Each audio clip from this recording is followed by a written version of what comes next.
Hello everyone, Charles Watts here, the Arsenal correspondent at Goal, joining you on Wednesday, halfway through the week, halfway until Arsenal return to Premier League action against Burnley at the weekend. I'll be making that trip up to Turf Moor on Saturday. Looking forward to that one.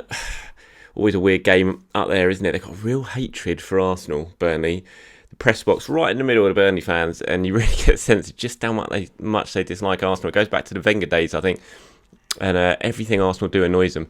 And so it's going to be a proper atmosphere up there for that one. Arsenal going to have to play well.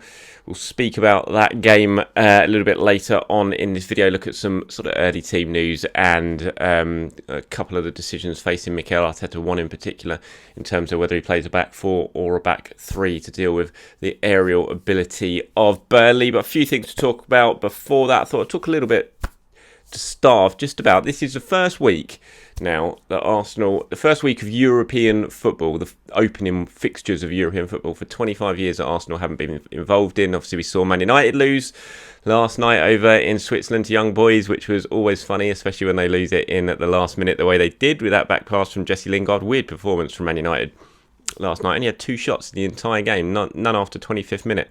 Really odd when you think how good Man United are on the counter-attack. I know Young Boys played well, but just offered no threat whatsoever. Even with 10 men, it was just a really, really weird performance. But anyway, we're not talking about Man United or laughing about Man United, although we do like to laugh about Man United when we can. But I just thought it was interesting. This is the week. Normally Arsenal will be playing their first fixture in European football, whether it be Champions League or for the last 5 years, Europa League. But this season, it's nothing because of how rubbish Arsenal were last season and finishing 8th in the Premier League. So instead of preparing for a match, either what would have been tomorrow night, Thursday night, they've just been at London Colney all week training as normal ahead of that game. So it's just a bit of a strange situation for the club, one they haven't become used to in the last 25 years, and one hopefully is just going to prove to be a one-off and Arsenal can get back to playing European football next season. But sort of pros and cons of it, really.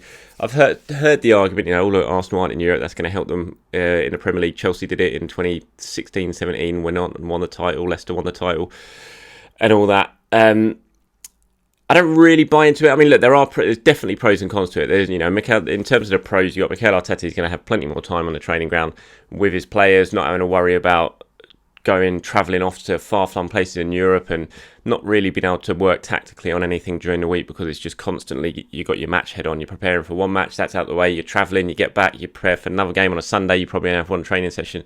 Now we can finish after this last weekend's win. He's just been able to have the whole week now preparing for what Burnley are going to offer this coming weekend. That's going to give Arsenal more time to keep their players fresh, for the players to recover from the weekend, less time for players to pick up injuries, that sort of thing. So there are certainly pros to it, absolutely, as it's something that Arsenal have to try and use to their advantage this season. I'm not saying that Arsenal are going to go on and win the league like they did with, like Chelsea did. That's just not going to happen. I don't think Arsenal are going to even get top 4 this season. I just can't see it, even with the extra week to prepare each week. I just can't see. I just think the 2 Manchester clubs, Chelsea and Liverpool, are just so far ahead of Arsenal right now. The top 4 is just not going to happen this season. It's all about challenging Tottenham, Leicester for the top 6 for me.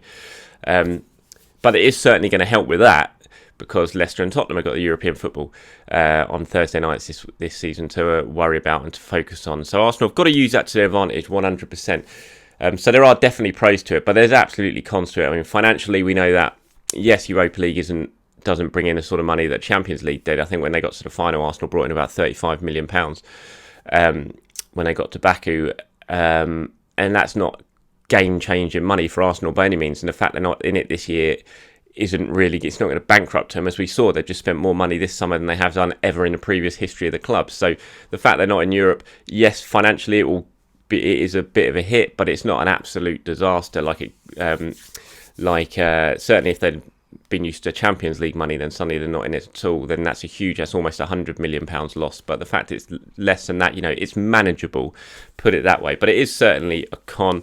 Anyway, I think mainly for me, what it does do is it just shines a light on the slide that Arsenal have had in recent years, and just shows how big the decline has been. That Arsenal are now no longer a European football club. They've used to be European powerhouses, an absolute staple in the Champions League year after year. Since then, they've dropped down to the Europa League for 5 years, and now they're not in it at all. And it just shows that downward trajectory the club's been on, and that paints a pretty bad picture for other clubs around Europe, for players, potential signings, that sort of thing. So for me, that's a big con as well, and it also allows our rivals to open up an even big financial gap, because the top four are going to be earning about 100 million from the Champions League this season. Leicester, Tottenham, possibly earning about 35 million from the Europa League, or Tottenham obviously in the Conference League, so it's not going to be that much money. And Arsenal are going to be earning nothing, so it's going to open up the financial gap at all. So that's a big con.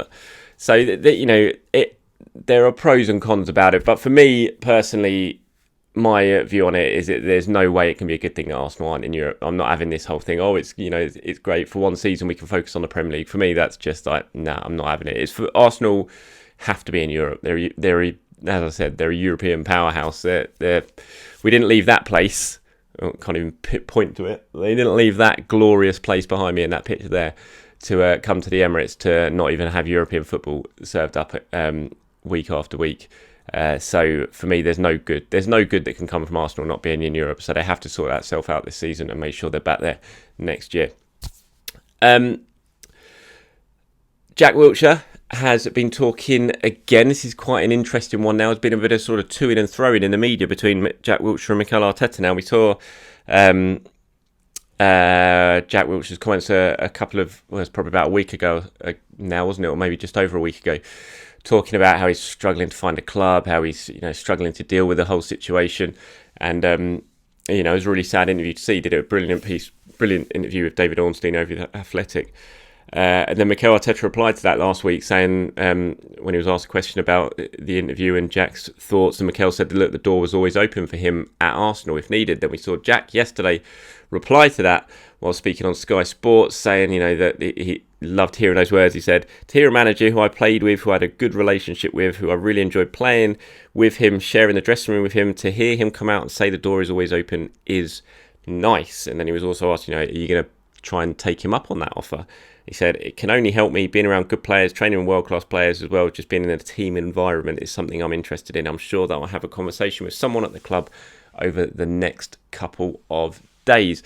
So it's an interesting one, really. Was, if Jack does ring up and ask about it, was Mikel's offer a genuine one? You would think it certainly was, and that might raise the possibility of Wilshere coming back to London Colney. Look, he's not going to end up signing for Arsenal. I think that's pretty much clear.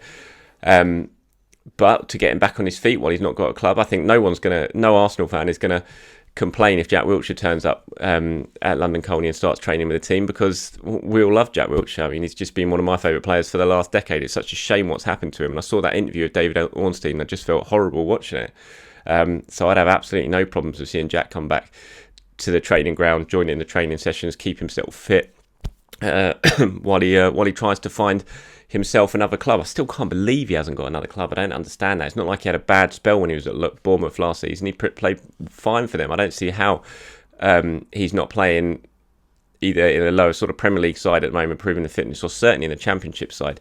It's a bizarre one for me, and it shows the perils of footballers. How if you suddenly fall by the wayside a little bit, it's very hard to get yourself back in the game. But hopefully, if Jack does end up coming back to London Colney and training with a team, that can help him stay very, very fit and sharp, and it can end up with him finding himself a new club and resurrecting a football career, which I think he's only 29, still should have plenty of years left to go.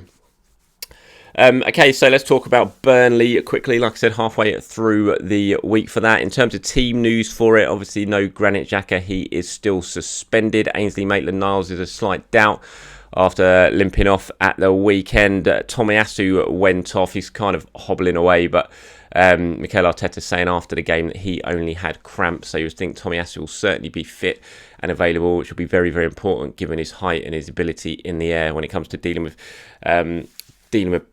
Burnley. And Thomas Partey, you would expect, is certainly going to start that game. He came on, made that huge difference when he came on in the second half against Norwich, and you would fully expect Thomas Partey now to start up at Burnley, which again will make a big, big difference to that midfield.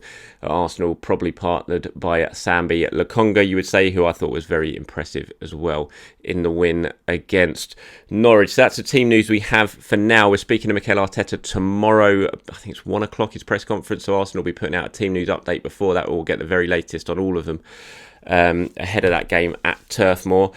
just in terms of how Arsenal are going to approach it, I think it's really interesting. Do you play a back three on Saturday? We know what Burnley are going to do.